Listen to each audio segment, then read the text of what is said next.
Assalamualaikum warahmatullahi wabarakatuh. Perkenalkan, nama saya Eka Nurhidayati, NPM 2121020182 dari kelas F Hukum Tata Negara. Bab 3 Kepemilikan. A. Pengertian kepemilikan. Menurut bahasa almi, sebagaimana dikatakan oleh Imam Raghib Al-Asfahani dalam At-Tarikhi 2004 adalah pembelanjaan atau alokasi harta dengan dasar legal formal berupa perintah dan larangan yang berlaku di tengah masyarakat. Definisi ini dikhususkan berdasarkan yang diambil oleh pihak berwenang. Dengan demikian, milik merupakan kemurnian sesuatu yang dapat dibelanjakan berdasarkan hukum yang berlaku. Pengaturan terhadap semua jenis kepemilikan dalam Islam bertujuan untuk memberikan perlindungan agar tidak terjadi dua persoalan mendasar, yaitu 1.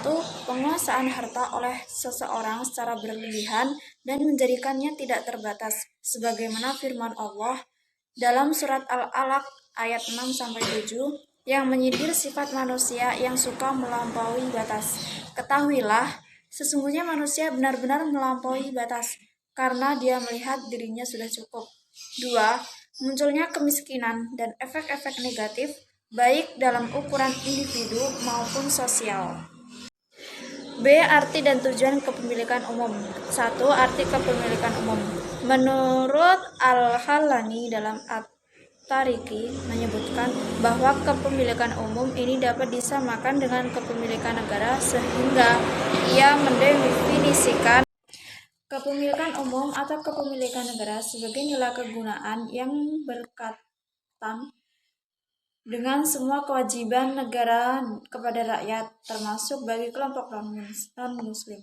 Cakupan dalam jenis kepemilikan ini adalah semua kekayaan yang tersebar di atas dan di dalam bumi negara ini. 2. Tujuan kepemilikan umum. Tujuan kepemilikan umum menurut At-Tarikhi adalah sebagai berikut. A.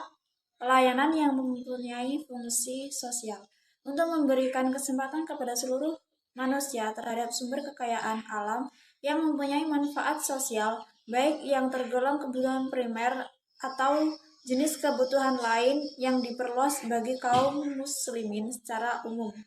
Antara lain, hal penting yang berkaitan dengan tujuan ini itu adalah pelayanan yang mempunyai fungsi sosial yang harus dimiliki oleh semua manusia, baik yang tergolong kebutuhan primer atau tergolong kebutuhan lainnya. B. Jaminan pendapatan negara. Negara menjaga hak warganya dan bertanggung jawab atas semua kewajiban yang menjauhkan dari munculnya mara bahaya. Negara juga harus mempersiapkan kekuatan militer, memberikan jaminan sosial bagi kebutuhan orang-orang lemah, kaum miskin, anak yatim, sekaligus menjaga keamanan, menyediakan pendidikan, pelayanan kesehatan, dan semua fasilitas umum yang bervariasi. C. Sumber dan jenis kepemilikan umum. 1. Wakaf. 2. Proteksi pemerintahan. 3. Kebutuhan pokok. 4. Barang-barang tambang. 5. Pantai, lautan, padang pasir, gunung, dan tanah mati. Yang keenam, asyawafi, dan kelima, istana dan bangunannya. D. Pengelolaan kepemilikan umum. Dalam mengelola harta milik umum, pengelolaannya diserahkan pada khalifah atau amirul mukminin. Khalifah diberi wewenang secara syariat untuk mengatur urusan umat Islam dalam meraih kemaslahatan mereka serta memenuhi kebutuhan sesuai ijtihadnya.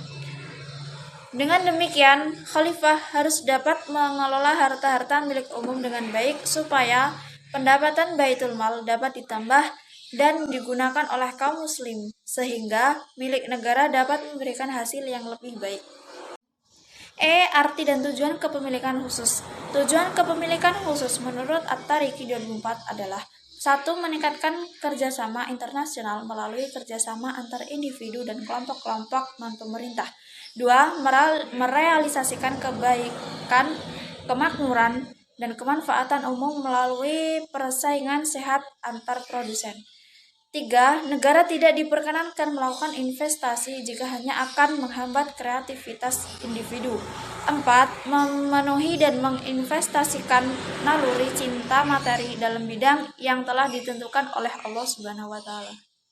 F. Jenis kepemilikan khusus. Yang pertama, kepemilikan pribadi. Yang kedua, kepemilikan perserikatan atau organisasi. Yang ketiga, kepemilikan kelompok. G. Sebab-sebab kepemilikan pribadi. Yang pertama, bekerja. Yang kedua, penguasaan. Yang ketiga, kepemilikan barang-barang yang halal. Yang keempat, harta dari pemberian negara kepada rakyat atau individu. 5. Transaksi.